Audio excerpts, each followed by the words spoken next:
Where does this endless trash come from? This is Bantar Gebang, Southeast Asia's largest landfill, a place of rot, a mountain of trash. 7,500 tons dumped daily, swarms with flies and reeks of decay. Yet, in Jakarta's Bantar Gebang, folks build homes from scraps and raise kids with grit. What keeps these folks fighting in a sea of waste? Why do families choose to stay in this forgotten place? Like pioneers chasing the American dream, these Indonesians find treasures in what others discard. Join us now to find out, and by the end, you'll see your toughest days are paradise to others.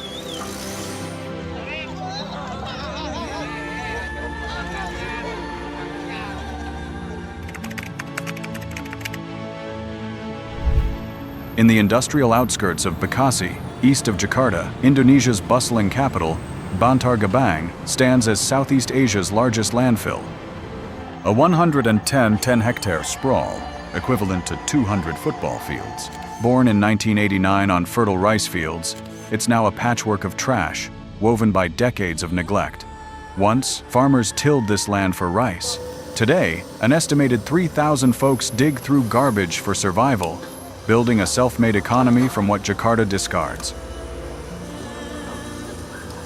Each day, trucks from Jakarta, Bekasi, and Depok dump 6,500 to 7,500 tons of waste, over 1 million garbage bags. As Jakarta's population surges past 34 million, Bantar Gebang grows, expanding 10% in just 2 years by 2025, per satellite data. It creeps toward nearby homes, defying promises of closure or cleaner waste-to-energy solutions. This isn't just a dump, it's a testament to a broken system and the grit of those who endure it. Like many homeless people struggling on the streets of New York, these individuals are striving for a better life, displaying unwavering determination despite their circumstances. But what's it really like to survive here? They build shelters from discarded materials, scrap wood, plastic, and metal, raising their children in a world of filth and decay. Born from the very waste that surrounds them, they navigate a life where every day is a battle for survival. They sift through piles of garbage for anything of value, hoping to find something to sell and build a future. Want to know how they manage it all? Watch the next part of this documentary to dive deeper into their reality.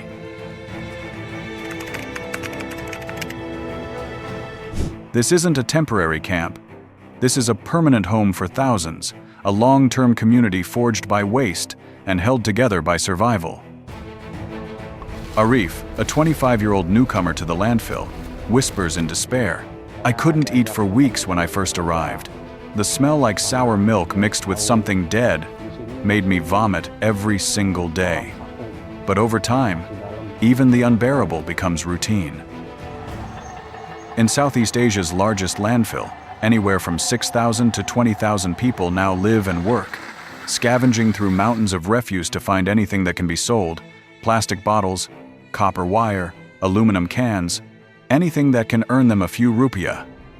These people are known as the Pemulung scavengers, and for them, the landfill is not just a place of work, but the only home they know. Most of them sleep right where they work, sheltering under homes that could barely be called homes. These are patched-together shacks, cobbled together from warped plywood, torn tarps, scraps of carpet, old cardboard, and plastic banners once used to advertise credit cards or soft drinks. The nails holding these structures together are often pulled directly from the trash itself. In this place, survival isn't a choice, it's a necessity. There is no running water, no electricity, no sanitation, only the ever-present buzz of flies and the unbearable stench of decay. The smell is so powerful, so nauseating, that it can turn a stomach and bring tears to the eyes. Yet, for the children here, the biggest tragedy isn't the filth. They don't go to school. Their hunger drives them to the garbage mounds, searching for scraps of food before anything else. These children are trapped, bound by an invisible chain that keeps them tied to the landfill, with little hope of escape. Abandoned sofas are repurposed as seating in makeshift cafes where tea and stale biscuits are sold for pennies. As dusk falls, open patches of bulldozed flat ground turn into volleyball courts, the sound of the ball thumping against the dirt echoing through the trash. A small outdoor cinema, run on scavenged speakers and old generators, plays films once a week, an escape from the harshness of reality, even if only for a short while. An estimated 2,000 families now live in this landfill permanently, many of them unregistered, invisible to the city outside. Most are unskilled migrants from rural Java, some born into this life, others pushed here by poverty, debt, or sheer desperation.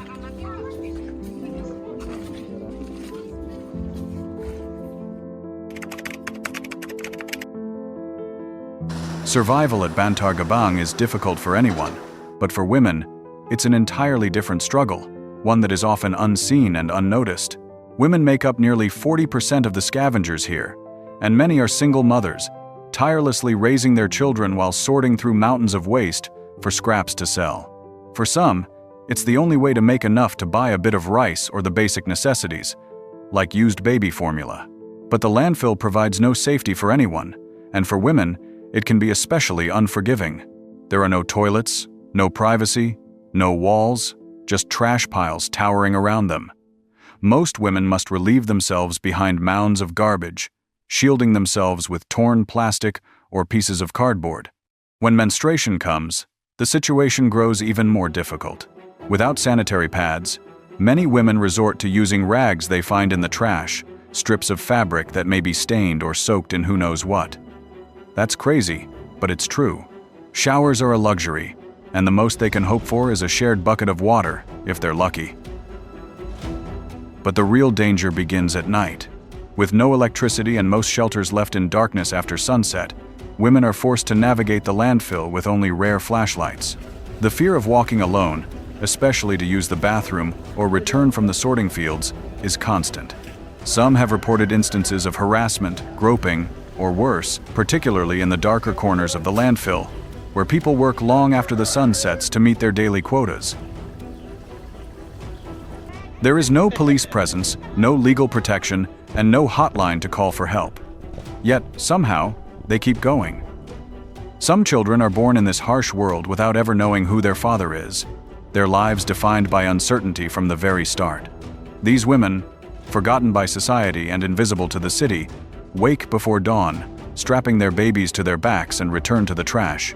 They work 12 to 14 hours a day, sorting recyclables with their bare hands, often without gloves. Afterward, they cook, wash, comfort their crying children, and prepare to do it all over again the next day. In a place built from what society has discarded, these women live lives that go unnoticed, constantly balancing survival with silence.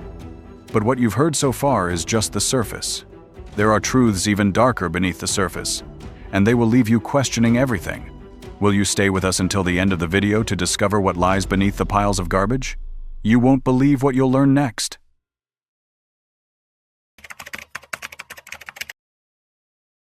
In the shadow of Jakarta's towering skyline, families at Bantar Gebang don't sit down to dinner, they dig. Every morning, adults and children alike sift through mountains of trash, searching not just for recyclable plastic or metal, but for leftover food discarded by restaurants, supermarkets, and hotels. This daily battle for survival has its own name: nasi sisa, or leftover rice. Half-eaten meals are collected in plastic bags, carried back home, and sorted carefully, as if every scrap is a treasure. What looks remotely edible is rinsed, boiled again, and shared among the family. Rice mixed with mysterious sauces, fried chicken bones with tiny remnants of meat, vegetables turned soft, and fish that has reached its borderline stage of decay.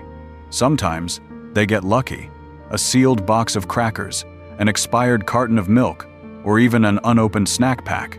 Other times, nothing usable appears, but hunger doesn't give them a choice. This method of eating comes with deadly risks. Diarrhea, worms, gastric infections, and malnutrition are common dangers. And with healthcare nearly non-existent, the sick either endure the illness or rely on herbal remedies passed down from neighbors. Many have been poisoned, some to the point of no return. The average life expectancy here is only about 40 years. A 35-year-old mother of 3 cooks her family's meals with whatever she pulls from the landfill each day. She said, "I look for vegetables, fish, or meat. If it looks okay, smells okay, I'll take it. So far, we've had no problems." though the line between survival and death is razor thin. For many here, this isn't just poverty, it's life. Over time, what once felt unimaginable has become a daily rhythm of desperation. Some even find a twisted form of respect. An elder said, "People used to ask how I could live here. It stinks. I stink." Most scavengers earn around 30,000 rupiah a day, the equivalent of roughly $2. It's barely enough to buy a bowl of rice in the city. Among the scavengers are children, some no older than 6, spending their days learning to identify valuable plastic instead of learning how to read or write. In this mountain of waste, food is no longer chosen. It's scavenged, reheated, and prayed over, an endless fight for survival where every day could be your last.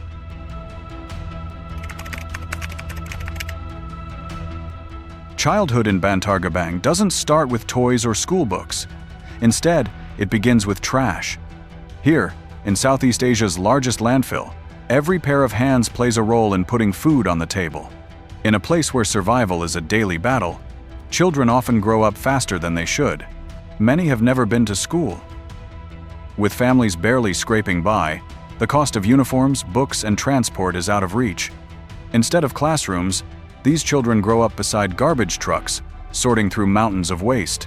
By the age of 5 or 6, they're already learning to recognize valuable plastics and metals before they even learn to read. Cuts and infections from broken glass, needles, and rusty metal are part of their daily reality. Without proper medical care, a small injury can quickly become a serious problem. The children here face an even darker, invisible threat: inhalant abuse.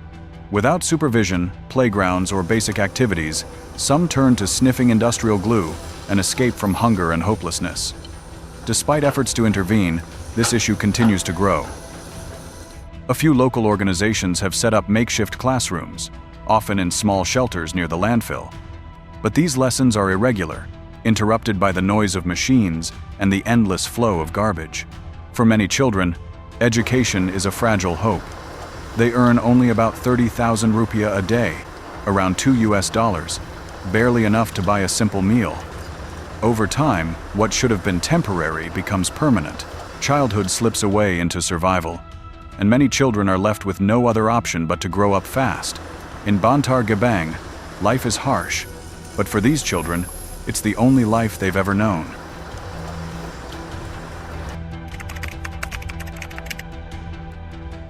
The health crisis in Bantar Gebang isn't just a local issue. It's a ticking time bomb with far-reaching consequences. The impact of this landfill spreads silently, poisoning the surrounding land, air, and water. Beneath the surface, methane gas accumulates, building pressure from years of decomposing organic waste. The risk of an explosion here is not just theoretical, it's a real and growing danger. Fires have broken out in the past, sending toxic smoke swirling through nearby neighborhoods, sometimes several kilometers away. On days when the wind shifts, entire communities are shrouded in haze that stings the eyes, burns the lungs, and makes it hard to breathe. But the environmental damage doesn't stop there. Leachate, a thick, black, toxic liquid formed from compressed waste, leaks from the base of the mountain, seeping into rivers and drainage canals, polluting the very water that the locals rely on. The change in the water is undeniable. Residents report that their well water now smells, tastes, and looks different, polluted and unsafe, yet it's the only water they have access to. Respiratory illnesses, chronic stomach infections, and skin rashes are becoming alarmingly common. Health workers in nearby districts have reported a steady rise in symptoms linked to environmental exposure, but official data is scarce. Few want to admit how far the damage has spread. Is this what we've allowed to happen? The most insidious threat, however, is buried within the waste itself. Improperly discarded medical garbage.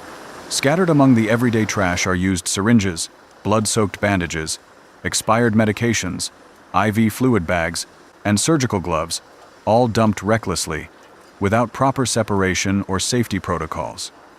The Indonesian government has acknowledged its failure to regulate medical waste, especially from small clinics and private healthcare providers. With nearly 10,000 health centers and over 8,000 private clinics, fewer than 100 have waste treatment facilities. In a chilling revelation, a 2019 investigation by Tempo magazine uncovered that private waste contractors were illegally dumping medical waste at military bases in East Java, while a hospital in Pasir Ruan sold its medical waste to a private recycling firm. With no checkpoints or proper oversight, most garbage trucks drive straight into Bantar Gebang, mixing diapers, food scraps, used syringes, and medical waste into one massive mountain. The pile keeps growing, and with it, the invisible cost, borne not just by the poor souls who live there but by everyone around them, the land, the water, and the sky that never gave consent to be part of this collapse. How much longer can we ignore the damage we've allowed to unfold? Stick with us to uncover the shocking truths buried beneath and find out why this mountain of waste keeps growing bigger every day.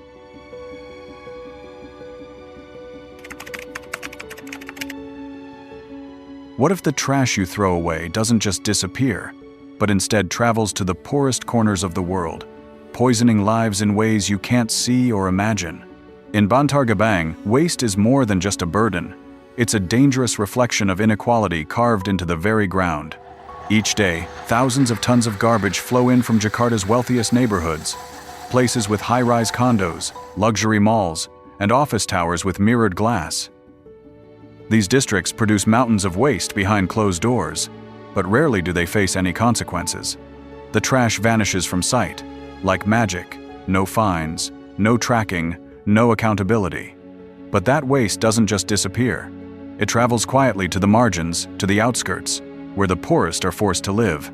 It ends up in landfills like Bantar Gebang, where people must breathe, eat, and raise their children amidst rotting garbage and leaking toxins. For the rich, discarding something is effortless, a moment forgotten. But for those at Bantar Gebang, that single act sets off a deadly chain reaction. It becomes a job for barefoot children, a health hazard for mothers, and a life-shortening exposure for scavengers with no other choice. Indonesia still lacks a national system for waste separation. Organic waste, plastics, electronics, chemicals, even used syringes are all thrown together without any sorting. At the end of this toxic chain, the waste pickers, without gloves, without protective gear, are left to untangle the mess.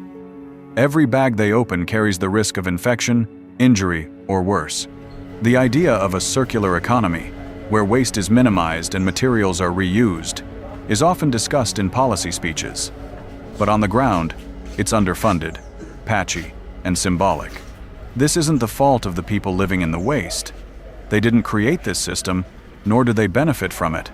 They're simply surviving within it, burdened by a culture of waste created elsewhere. As long as the privileged continue to consume without limits and discard without consequence, it's the poor who pay the price, not in money, but in their lungs, dignity, and years of life lost.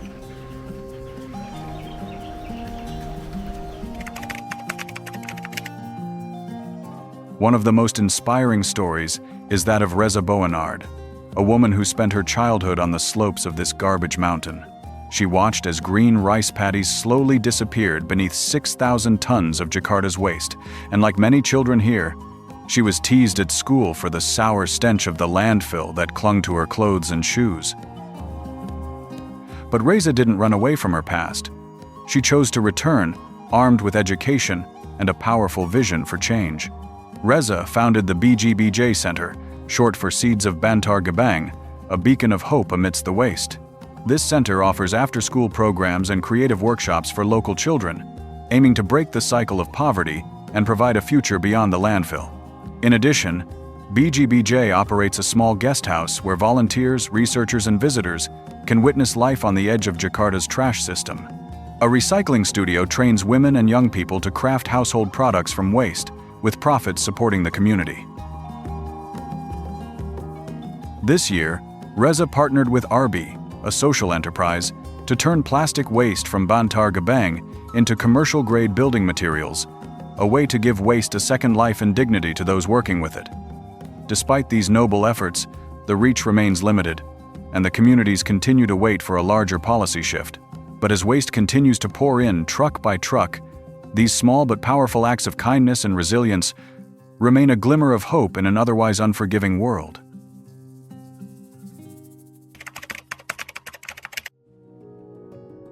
The Indonesian government has recognized the critical situation at Bantar Gebang and is implementing a range of solutions.